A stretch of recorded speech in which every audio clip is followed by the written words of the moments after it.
ദൈവത്തിന് മഹത്വം. പ്രവർത്തികൾ നമ്മെ പിന്തുടരുമോ? ഞാൻ സ്വർഗത്തിൽ നിന്ന് ഒരു ശബ്ദം കേട്ടു. അത് പറഞ്ഞത്, എഴുതുക, ഇന്നുമുതൽ കർത്താവിൽ മരിക്കുന്ന മൃതന്മാർ ഭാഗ്യവാന്മാർ. അതെ, അവർ തങ്ങളുടെ പ്രയത്നങ്ങളിൽ നിന്ന് വിശ്രമിക്കേണ്ടതാകുന്നു. അവരുടെ പ്രവൃത്തി അവരെ പിന്തുടരുന്നു എന്ന് ആത്മാവ് പറയുന്നു. വെളിപ്പാട് 14:13. ദൈവം മനുഷ്യനെ സൃഷ്ടിച്ചപ്പോൾ സൃഷ്ടിയുടെ ആരംഭത്തിൽ അവർ നഗ്നരായിരുന്നെങ്കിലും അവർക്ക് നാണം തോന്നാതവണ്ണം അവർ ദൈവതേജസ്സിനാൽ മൂടപ്പെട്ടിരുന്നു. എന്നാൽ പാപം ചെയ്ത് ദൈവതേജസ് ഇല്ലാത്തവരായിത്തീർന്നപ്പോൾ തങ്ങൾ നഗ്നരെന്ന് അവർ അറിഞ്ഞു. ആകയാൽ അകൃത്യത്തിൽ ഉരുവായി പാപത്തിൽ ജനിക്കുന്ന സകല മനുഷ്യരും ഈ ലോകത്തിൽ നഗ്നരായി കാണപ്പെടുന്നു. ഈ വിധമായി പാപത്തിൽ നഗ്നനായി ജീവിക്കുന്ന ഒരു വ്യക്തി ജീവിതത്തിൽ നഗ്നനായിട്ടല്ല ഉടുപ്പുള്ളവൻ ആയിരിക്കാൻ ആഗ്രഹിക്കണം. ഏദൻ തോട്ടത്തിൽ അത്തിയില കൂട്ടിത്തുന്നി തങ്ങളുടെ നഗ്നത മറയ്ക്കുവാൻ ആഗ്രഹിച്ച് അരയാട ഉണ്ടാക്കിയ മനുഷ്യനെ ദൈവം തോൽ കൊണ്ട് ഉടുപ്പുണ്ടാക്കി ഉടുപ്പിച്ചു. അതുപോലെ മാനസാന്തരപ്പെട്ട് സ്നാനമെടുക്കുന്നതിനാൽ പാപമോചനം പ്രാപിച്ച് യേശുവിനോട് ചേരുന്ന ഒരു വ്യക്തി ക്രിസ്തുവിനെ ധരിച്ചവനായി ദൈവത്താൽ ഉടുപ്പുള്ളവനായിത്തീരുന്നു. എന്നാൽ യേശുവിങ്കിലേക്ക് വന്ന് ഉടുപ്പുള്ളവനായിരിക്കാൻ ആഗ്രഹിക്കാത്ത ഒരു വ്യക്തി നഗ്നനായി തന്നെ അഥവാ പാപത്തിൽ തന്നെ ജീവിച്ച് അവരുടെ പാപത്തിൽ അവർ മരിക്കുവാൻ ഇടയാകുന്നു. അങ്ങനെ നഗ്നനായി ലോകത്തിലേക്ക് വന്നു നഗ്നനായി തന്നെ ലോകത്തിൽ നിന്നും മടങ്ങും.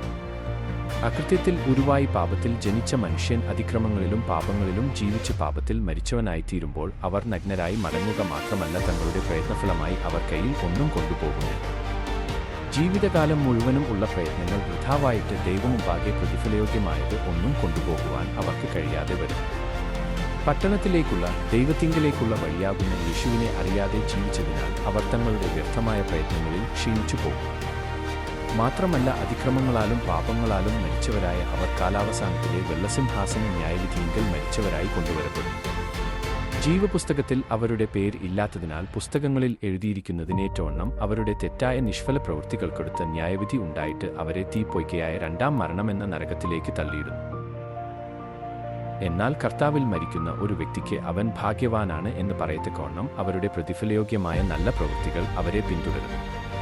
കാരണം സ്നാനത്തിൽ ക്രിസ്തുവിനോട് ചേർന്ന് ക്രിസ്തുവിനെ ധരിച്ചവനായ വ്യക്തി തന്റെ പ്രവൃത്തികളൊക്കെയും കർത്താവിൻ എന്നപോലെ മനസ്സോടെ ചെയ്തിട്ട് അവകാശമെന്ന പ്രതിഫലം കർത്താവ് തരുമെന്നറിഞ്ഞ് കർത്താവായ ക്രിസ്തുവിനെ സേവിക്കുന്നവനാണ്. ആകയാൽ അങ്ങനെയുള്ളവർ തങ്ങളുടെ പ്രയത്നം കർത്താവിൽ വ്യർത്ഥമല്ല എന്നറിഞ്ഞ് കർത്താവിന്റെ വേലയിൽ എപ്പോഴും വർദ്ധിച്ചു വരുന്നവരുമാണ്.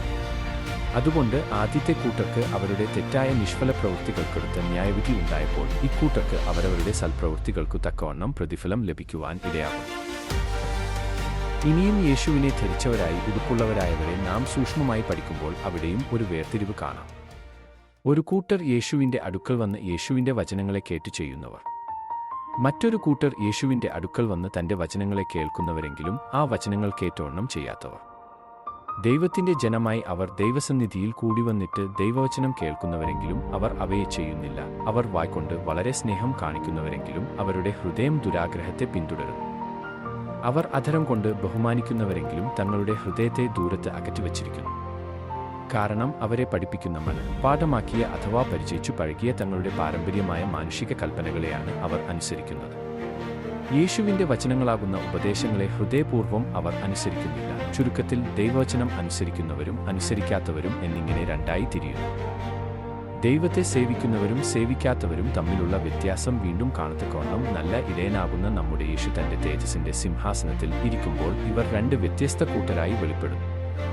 യേശുവിന്റെ ശബ്ദം കേട്ട് ഒരു ആട്ടിൻകൂട്ടവും ഒരിടയനുമായി ജീവിച്ചവരെങ്കിലും അനുസരണമുള്ള ചെമ്മരിയാടുകളായും അനുസരണമില്ലാത്ത കോലാടുകളായും വേർതിരിക്കപ്പെടുന്നു. യേശു കൽപ്പിച്ച പ്രവൃത്തികളെ അവസാനത്തോളം അനുഷ്ഠിച്ചവർ യേശുവിനെ പോലെ അധികാരം പ്രാപിച്ച് ദൈവരാജ്യത്തെ അവകാശമാക്കുന്നു. കാനാൻ ദേശത്തേക്കുള്ള മരുഭൂമിയാത്രയിൽ മന്നയാകുന്ന ദൈവവചനത്തെ വെറുത്തുകൊണ്ട് അത് തങ്ങൾക്കു വേണ്ട എന്നും ഭൗതികമായ നന്മയും അനുഗ്രഹങ്ങളും മതി എന്നും പറഞ്ഞ് അത് ചോദിച്ച ഇസ്രായേൽ ജനത്തെ ദൈവം തന്റെ കോപത്തിന്റെ ജ്വാലയാൽ ഒരു മഹാബാധ കൊണ്ട് സംഹരിച്ചു. ആയതുപോലെ തന്റെ ഇടത്തുള്ളവരെ അഗ്നിജ്വാലയുള്ള നിത്യാഗ്നിയിലേക്ക് തള്ളിക്കളയും.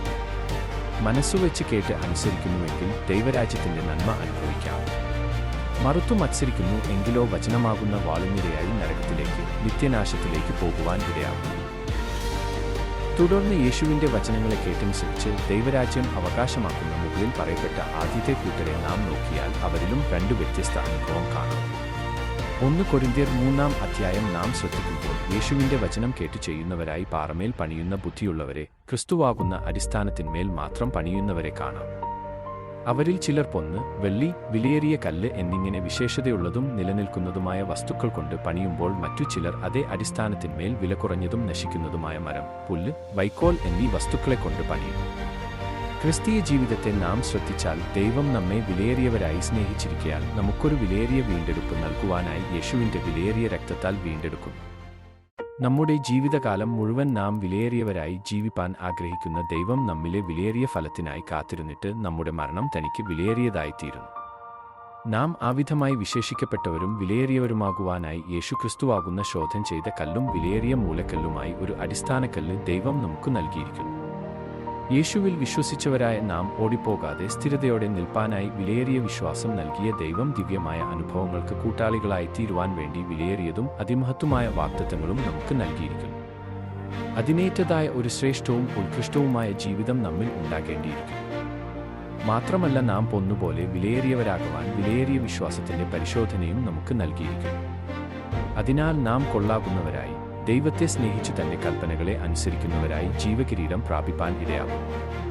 ചുരുക്കത്തിൽ, ദൈവവചനപ്രകാരം തന്നെ ജീവിക്കുന്നവരായി അതിൻ്റെതായ ശ്രേഷ്ഠമായ പ്രവൃത്തികളെ ചെയ്യുന്നവരുടെ പ്രവൃത്തികൾ നിലനിൽക്കുന്നതായി കർത്താവിന്റെ വരവിൽ അവർ പ്രതിഫല യോഗ്യരായിരുന്നു പൂർണ്ണ പ്രതിഫലം വാങ്ങുവാൻ ഇടയാകുന്നു. എന്നാൽ മറ്റൊരു കൂട്ടർ യേശുക്രിസ്തുവാക്കുന്ന അടിസ്ഥാനത്തിന്മേൽ വില കുറഞ്ഞതും നശിക്കുന്നതുമായ മരം, പുല്ല്, വൈക്കോൽ എന്നിവ കൊണ്ട് പണിയുന്നു. അങ്ങനെയുള്ളവർ തങ്ങളുടെ ജീവിതത്തിൽ യേശുവിനെയും ദൈവത്തിന്റെ പ്രമാണങ്ങളെയും നിസ്സാരമാക്കിക്കൊണ്ട് ദൈവവചനത്തിന്റെ ശ്രേഷ്ഠതയ്ക്ക് ഏറ്റവണ്ണം ജീവിക്കാതെ തങ്ങളുടെ ജീവിതം നിസ്സാരമാക്കി വിലയില്ലാത്തതാക്കി തീർക്കുന്നു. അവരുടെ പ്രവൃത്തികൾ വെന്തുപോയിട്ട് അവർക്ക് നഷ്ടം വരുവാൻ ഇടയാകും. എന്നാൽ അവർ നരകത്തിൽ പോകയില്ല, രക്ഷിക്കപ്പെടും. അഥവാ ദൈവവചനത്തെ നിസ്സാരമാക്കിക്കൊണ്ട് അങ്ങനെ പഠിപ്പിക്കുകയും ജീവിക്കുകയും ചെയ്യുന്നവൻ ദൈവരാജ്യത്തിൽ ഏറ്റവും ചെറിയവനായി കാണപ്പെടുന്നു. എന്നാൽ ദൈവകൽപ്പനകളെ അതിനേറ്റ നിലയിൽ തന്നെ പഠിപ്പിക്കുകയും ആചരിക്കുകയും ചെയ്യുന്നവൻ ദൈവരാജ്യത്തിൽ വലിയവനായിത്തീരും. നാം ഇവിടെ ചെയ്യുന്നത് നല്ലതാകിലും തീയതാകിലും അതിനേറ്റവണ്ണം പ്രാപിക്കുവാൻ ക്രിസ്തുവിന്റെ ന്യായാസനത്തിനു മുമ്പിൽ വെളിപ്പെടുമ്പോൾ നമ്മുടെ നല്ല പ്രവൃത്തികൾക്കു തക്കവണ്ണം പ്രതിഫലം ലഭിപ്പാൻ നമുക്ക് ഇടയാകട്ടെ. ദൈവം നമുക്കായി കരുതിയിരിക്കുന്ന ഏറ്റവും നല്ലതൊന്ന് പ്രാപിപ്പാൻ തക്കവണ്ണം ആഗ്രഹിച്ചു വചനത്തിനേറ്റവണ്ണം തന്നെ ജീവിച്ച് നല്ല ദാസരായിത്തീരാം. നല്ല പ്രവൃത്തികൾക്കു വേണ്ട സ്ഥിരതയുള്ളവരായി തേജസ് പ്രാപിക്കാം. ദൈവമായ കർത്താവ് ഏവരെയും അതിനായി സഹായിച്ചൊരുക്കുമാറാകട്ടെ.